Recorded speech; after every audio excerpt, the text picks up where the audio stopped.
नमस्कार, जय हिंद, वंदे मातरम। दोस्तों, स्वागत करता हूं आप सभी का आपके अपने YouTube चैनल पर। कहते हैं शिक्षा वह शेरनी का दूध है जो इसे जितना पिएगा उतना ही दहाड़ेगा। और शिक्षा एक ऐसी मात्र हथियार है जिससे पूरी दुनिया को बदला जा सकता है और ज्ञान की प्राप्ति होने पर पूरी दुनिया एक नए मुकाम पर जा सकती है। दोस्तों, आज की वीडियो हमारे उन भाई बहन के लिए जो CRPF HCM की तैयारी कर रहे हैं और जिनका पेपर भी बचा है। दोस्तों, ऐसे प्रश्नों को रखें जो हर बार परीक्षाओं में पूछे गए प्रश्न और हर बार हर परीक्षाओं के दृष्टिकोण से बहुत ही ज्यादा इंपॉर्टेंट है। तो यार, वीडियो को स्किप मत करिएगा, हो सकता है ये आपके लिए रामबाण साबित हो और आपको नंबर दिलाकर ही जाए। तो दोस्तों, स्वागत करता हूं फिर से आपके अपने YouTube चैनल पर। दोस्तों, पहला क्वेश्चन है कि गौतम बुद्ध जो बौद्ध धर्म के संस्थापक गौतम बुद्ध जी का वास्तविक नाम क्या है? तो वास्तविक नाम भैया सिद्धार्थ था। क्या था? सिद्धार्थ था गौतम बुद्ध जी का नाम। अगला क्वेश्चन है, देखिए कि कपास की खेती के लिए सर्वोत्तम मिट्टी, जो कपास की खेती आप लोग देखते हो, जो कपास होता है उसकी खेती के लिए कौन सी मिट्टी जो है सबसे ज्यादा लाभदायक होती है, सबसे ज्यादा अच्छी होती है? क्वेश्चन में आया तो काली मिट्टी इसका राइट आंसर हो जाएगा। दोस्तों, हम लोग चलते अपने अगले क्वेश्चन की ओर। हमारा तीसरा नंबर का प्रश्न है दोस्तों कि स्वतंत्र भारत का प्रथम विदेश मंत्री कौन था? तो दोस्तों, इसका राइट आंसर हो जाएगा जवाहरलाल नेहरू जी। जवाहरलाल नेहरू स्वतंत्र भारत का प्रथम विदेश मंत्री थे दोस्तों। अगला देखिए, क्वेश्चन पूछा गया कि न्याय दर्शन के प्रतिपादक हैं? तो गौतम जी हैं। न्याय दर्शन के कौन? गौतम बुद्ध जी हैं न्याय दर्शन के प्रतिपादक। गौतम जी हैं। दोस्तों, हम लोग चलते हैं अपने अगले क्वेश्चन की ओर। हमारा अगला क्वेश्चन है कि घना पक्षी अभ्यारण्य निम्न में से किस राज्य में स्थित है? तो जो घना पक्षी है उसका अभ्यारण्य जिस राज्य में स्थित है उसका नाम है दोस्तों राजस्थान। वह राजस्थान में स्थित है। अगला क्वेश्चन देखते हैं हमारे प्यारे भाई बहन, मेरे प्यारे दोस्तों। इन वीडियो को उन लोगों तक शेयर करेगा जिनके पास कोचिंग जाने तक के फीस नहीं है। तो आप लोगों से हाथ जोड़कर विनती करता हूँ। अगला क्वेश्चन है कि भारत की राष्ट्रीय आय में सबसे सबसे यानी सर्वाधिक योगदान प्राप्त होती है? तो व्यापार क्षेत्र का। किसका भैया? व्यापार क्षेत्र का। अगला क्वेश्चन है कि राष्ट्र कवि के नाम से किसे जाना जाता है? तो दोस्तों, आपको बता दूं, राष्ट्र कवि के नाम से जिन्हें जाना जाता है उनका नाम है मैथिली शरण गुप्त को। आपको याद रखना है, जितने भी क्वेश्चन बता रहे हैं सब इंपॉर्टेंट है दोस्तों। पानी के टैंकों में शैवाल को खत्म करने के लिए प्रयुक्त किया जाने वाला रसायन? तो उसका राइट आंसर हो जाएगा कॉपर सल्फेट के द्वारा। जो पानी की टंकी में जो शैवाल होते हैं दोस्तों उनको खत्म करने के लिए कॉपर सल्फेट का प्रयोग किया जाता है।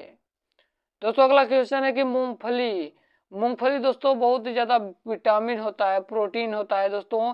मूंगफली का सर्वाधिक उत्पादन किस देश में होता है? जो मूंगफली हम लोग खाते हैं उसका उत्पादन यानी उसका पैदावार वो कहाँ सबसे ज्यादा होता है? हम तो भारत में होता है दोस्तों, तो अपने इंडिया में होता है। अगला क्वेश्चन है कि प्रकाश संश्लेषण में पैदा होने वाली ऑक्सीजन का स्रोत क्या है? तो दोस्तों, जो प्रकाश संश्लेषण है जो ये उसका स्रोत ऑक्सीजन का स्रोत है जल है। जल का रासायनिक सूत्र होता है H2O। H2O। दोस्तों, हम लोग देखते हैं अगले क्वेश्चन की ओर। कह रहा है कि सबसे सबसे सरल एरोमेटिक हाइड्रोकार्बन कौन सा है? तो दोस्तों, इसका राइट आंसर हो जाएगा जो सरल सबसे एरोमेटिक एरोमेटिक आप लोग व्यंजीन को तो जानते होंगे दोस्तों। व्यंजीन जो होता है ऐसे बना होता है कोष्टक की तरीके। तो दोस्तों, एरोमेटिक हाइड्रोकार्बन व्यंजीन ही होता है। हमारा अगला क्वेश्चन देखिए किस प्रकार से पूछा गया दोस्तों। हमारा अगला क्वेश्चन है कि बाल पेन का आविष्कार, जो हम लोग बाल पेन जो लिखते हैं लिखो और फेंको, इस पेन का आविष्कारक कौन है? इसका आविष्कार किसने किया था? बनाया सबसे पहले इसको कौन था?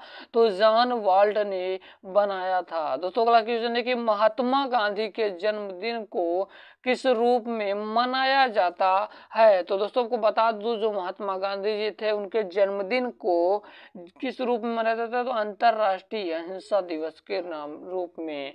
राज्य के उच्च न्यायालय के मुख्य न्यायाधीश की नियुक्ति कौन करता है? तो राष्ट्रपति करते हैं। कौन करता है? तो राष्ट्रपति। दोस्तों आपको बता दूं, अगर आपको राष्ट्रपति का ट्रिक नहीं याद है तो आपको ट्रिक यहाँ बता देता हूँ। राष्ट्रपति के ट्रिक को याद करने के लिए पकानी कोका दियो दसम, पकानी कोका दियो दसम। प से क्या हो जाएगा? राष्ट्रपति का पद, और का से क्या हो जाएगा? कार्यपालिका।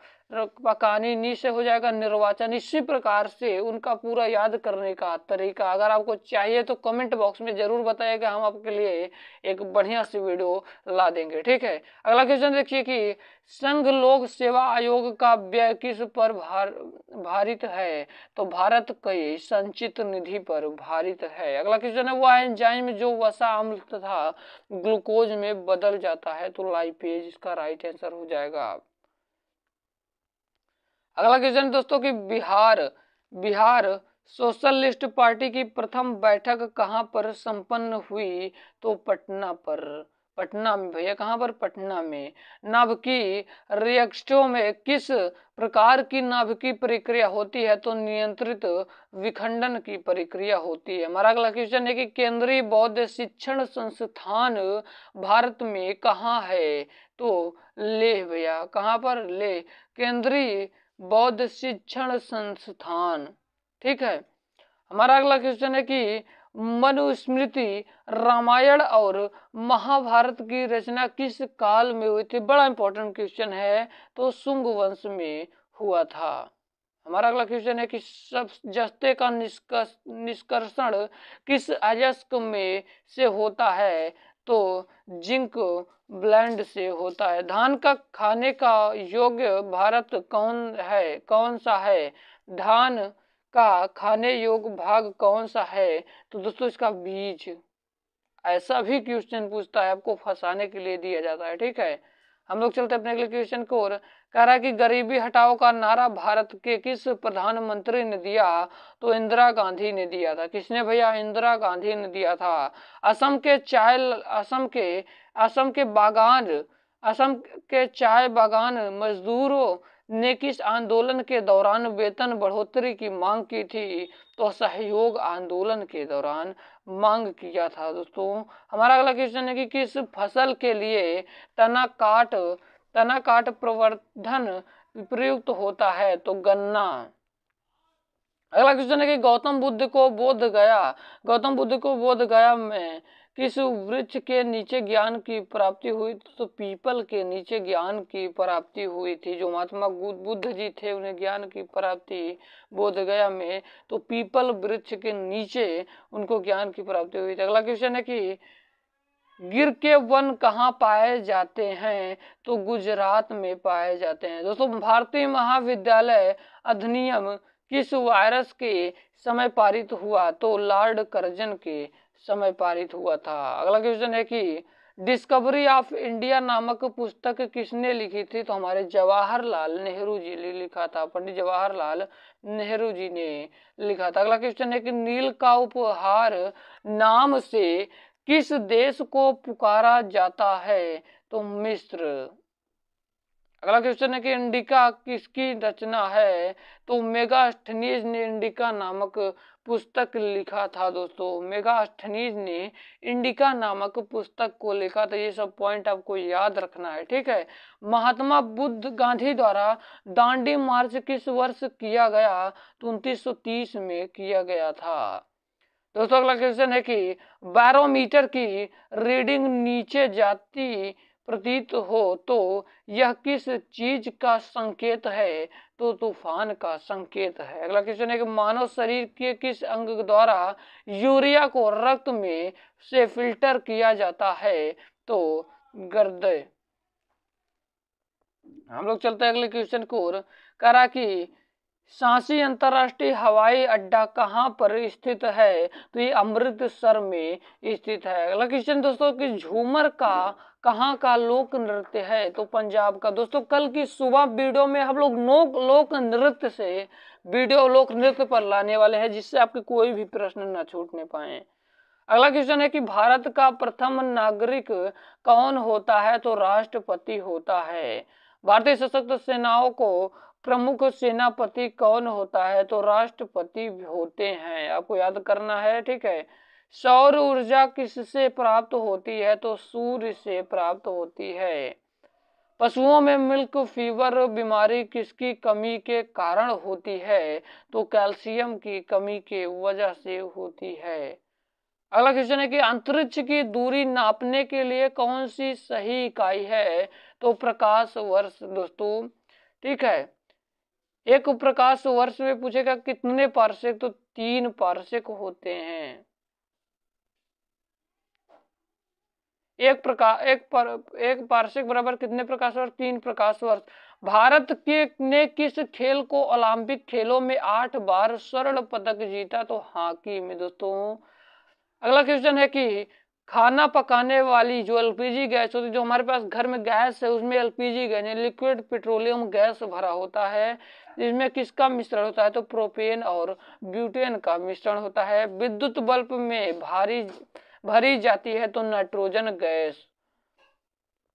अगला क्वेश्चन है कि किस साल को स्टैंडर्ड सेल कहते हैं? तो कैडमियम सेल को। किस मच्छर के काटने से डेंगू ज्वर आता है? तो एंडीज। आवेश का मात्रक दोस्तों पूछ रहा है तो एम्पियर सेकंड होता है। डायनामाइट में मुख्य रूप से पाया जाता है तो क्या? नाइट्रोग्लिसरीन पाया जाता है। दोस्तों अगला क्वेश्चन है कि भारत का राष्ट्रीय जलीय जीव कौन सा है? तो गंगा डॉल्फिन है। भारत का राष्ट्रीय जो फल जो हम लोग खाते हैं, कौन सा फल राष्ट्रीय फल है? तो उसका राइट आंसर हो जाएगा आम। हम लोग चलते हैं अपने अगले क्वेश्चन को दोस्तों। हमारा अगला क्वेश्चन है कि मछली किसकी सहायता से सांस लेती है? तो गलफड़ों की सहायता से सांस लेती है। भारत में सबसे पहले सूर्य किस राज्य में निकलता है? तो अरुणाचल प्रदेश में निकलता है। दोस्तों भारत का राष्ट्रगान किसने लिखा था? तो रविंद्रनाथ टैगोर जी ने लिखा था। भारत का राष्ट्रगीत कौन सा है? तो वंदे मातरम है। प्यारे दोस्तों अगला क्वेश्चन है कि कौन सा विटामिन आंवले में प्रचुर मात्रा में मिलता है? तो विटामिन सी प्रचुर मात्रा में मिलता है। कागज का आविष्कार किस देश में हुआ? तो चीन में हुआ था। दोस्तों लौह पुरुष किस महापुरुष को कहा जाता है? तो सरदार पटेल जी को कहा जाता है। सरदार वल्लभ भाई पटेल जी को कहा जाता है। कौन कनिष्ठ के राजवंश थे? तो दोस्तों इसका राजवैद्य थे। तो दोस्तों चरक जी कनिष्ठ के राजवैद्य थे। अगला क्वेश्चन है कि भारत के संविधान का निर्माता किसे माना जाता है? तो डॉक्टर भीमराव अंबेडकर जी को माना जाता है। भारतीय संविधान के अनुसार संपत्ति का अधिकार है तो विधिक अधिकार। अगला क्वेश्चन है कि शरीर में एनीमिया रोग उत्पन्न होता है तो आयरन की कमी से। दोस्तों अगला क्वेश्चन है कि नींबू में पाया जाने वाला अम्ल है तो साइट्रिक अम्ल है। दोस्तों हमारा अगला क्वेश्चन है कि हर्षवर्धन किसका उपासक था? तो भगवान शंकर का उपासक था। शक संवत किसने चलाया? तो कनिष्ठों ने चलाया था। दोस्तों और आपको एक क्वेश्चन बता दे, किसको याद रखना है? आपको याद रखना है, आप अशोक के बारे में थोड़ा पढ़ लीजिएगा डिटेल में, और उनका जो अभिलेख है उसके बारे में तो पक्का पढ़ लीजिएगा। उसके बारे में गारंटी है, लगभग 90% चांसेस है कि क्वेश्चन बन जाए अशोक के शिलालेख से। और धौलावीरा के नीचे दोस्तों जो आता है, दोस्तों हड़प्पा सभ्यता को आपको डिटेल में पढ़ लेना है दोस्तों, ठीक है। अगर आपको वीडियो लिंक चाहिए उसका तो बताइएगा, हम लिंक आपको दे देंगे डिस्क्रिप्शन बॉक्स में। जैन मठों को क्या कहा जाता था? तो वसदी कहा जाता था। दोस्तों अंग महाजनपद की राजधानी कहाँ थी? तो चंपा में थी। अगला क्वेश्चन है कि भारतीय संविधान में राजनीति निर्देशक सिद्धांत यानी डीपीएसपी किस देश से संविधान से लिया गया है? आयरलैंड से। और पूछेगा आयरलैंड ने कहाँ से लिया है? तो स्पेन से। भारत के संविधान का कौन सा अनुच्छेद भारत के को कल्याणकारी राज्य घोषित करने से संबंधित है? तो अनुच्छेद 39। प्यारे दोस्तों अगला क्वेश्चन है कि राज्यसभा के सदस्य का निर्वाचन किसकी अवधि के लिए होता है? तो 6 वर्षों के लिए होता है। किस वर्ष में भारत के राष्ट्रपति के ने आंतरिक व्यवस्था के कारण आपातकालीन स्थिति की थी? तो 25 जून 1975। अगला क्वेश्चन है कि भारत के राष्ट्रपति के चुनाव के लिए नागरिक को कितनी आयु पूरी कर लेनी चाहिए? तो 80 वर्ष। अगला क्वेश्चन है कि भारत के राष्ट्रपति पर जो महाभियोग हटाने की प्रक्रिया की विधि अपनाई गई? तो यूएसएस से। अगला क्वेश्चन है कि संसद में शामिल हैं तो कौन कौन? राष्ट्रपति, लोकसभा और राज्यसभा। स्वतंत्र भारत की लोकसभा का पहला अध्यक्ष कौन था? तो जीबी मावलंकर जी। तो आपको जितने प्रश्न बता रहे हैं आपको याद रखना है दोस्तों आपको, ठीक है। वायुमंडल हवा का सर्वाधिक घटक है? तो नाइट्रोजन 78.03% पाया जाता है। गैसोहाल बनता है? तो पेट्रोल तथा इथेनॉल के मिश्रण से। संसद सदस्य संसद में अपनी सदस्यता गंवा देगा यही वह सत्रों में निरंतर अनुपस्थित रहे? तो 60 दिनों तक। हाउस ऑफ द पीपुल को लोकसभा का नाम किस वर्ष दिया गया? तो 1954 ईस्वी में। दोस्तों अगला क्वेश्चन है कि चोल प्रांत को क्या कहा जाता था? तो मिडलम। शुंग वंश का अंतिम शासक कौन था? तो देवभूति था। दोस्तों संसद और संविधान साधन नहीं है तो विधिक न्याय के। नीति आयोग का अध्यक्ष कौन होता है? तो प्रधानमंत्री जी होते हैं। शरीर की सबसे बड़ी हड्डी फीमर होती है। दोस्तों आपको बता दो शरीर की सबसे छोटी हड्डी अगर पूछेगा तो स्टेप, सबसे बड़ी हड्डी तो फीमर, सबसे मजबूत हड्डी तो जबड़े की हड्डी, सबसे चमकीली हड्डी तो टिबिया हड्डी होती है। मानव शरीर में कुल हड्डियों की संख्या तो 206 होती है, वयस्क मानव में 206 होती है। अगला क्वेश्चन है कि मानव में अवशिष्ट शक्तियां निहित हैं? तो केंद्रीय सरकार में। राष्ट्रीय एकता परिषद का अध्यक्ष कौन है? तो प्रधानमंत्री जी हैं। सर्वोच्च न्यायालय के न्यायाधीश किस आयु में सेवानिवृत्त होते हैं? तो 65 वर्ष में। ऐसी कौन सी रिट है जो केवल किसी सरकारी पदाधिकार के विरुद्ध लागू की जा सकती है? वो परमादेश। अगला क्वेश्चन है कि ऋग्वेद के सबसे प्रमुख देवता कौन है? तो इंद्र जी हैं। प्रथम बौद्ध परिषद कहाँ आयोजित हुई थी? तो राजगृह। अगला क्वेश्चन है कि किस वेद का संकलन ऋग्वेद पर आधारित है? ये सब बहुत इंपॉर्टेंट क्वेश्चन बता रहे हैं दोस्तों, मजाक में नहीं लेना। सामवेद। किसने पाटलिपुत्र को पालीबोथरा कहा? तो मेगास्थनी, जिन्होंने इंडिका नामक पुस्तक का निर्माण किया था। 99 नंबर का क्वेश्चन है महाभारत का मूल नाम क्या है? तो जय संहिता। कैवल्य कौन से धर्म से संबंधित है? तो जैन से। आई होप आपको वीडियो पसंद आई होगी। अगर आपको पसंद आई हो तो लाइक, सब्सक्राइब और शेयर में कोई भी कमी मत करिएगा। मिलते हैं किसी नए वीडियो में किसी नए टॉपिक के साथ। और बताइएगा कि आप लोगों को राष्ट्रपति के टॉपिक पर ट्रिक चाहिए, जरूर बताइएगा। मिलते हैं किसी नए वीडियो में, तब तक के लिए जय Hind, Vande Mataram, bye bye, take care.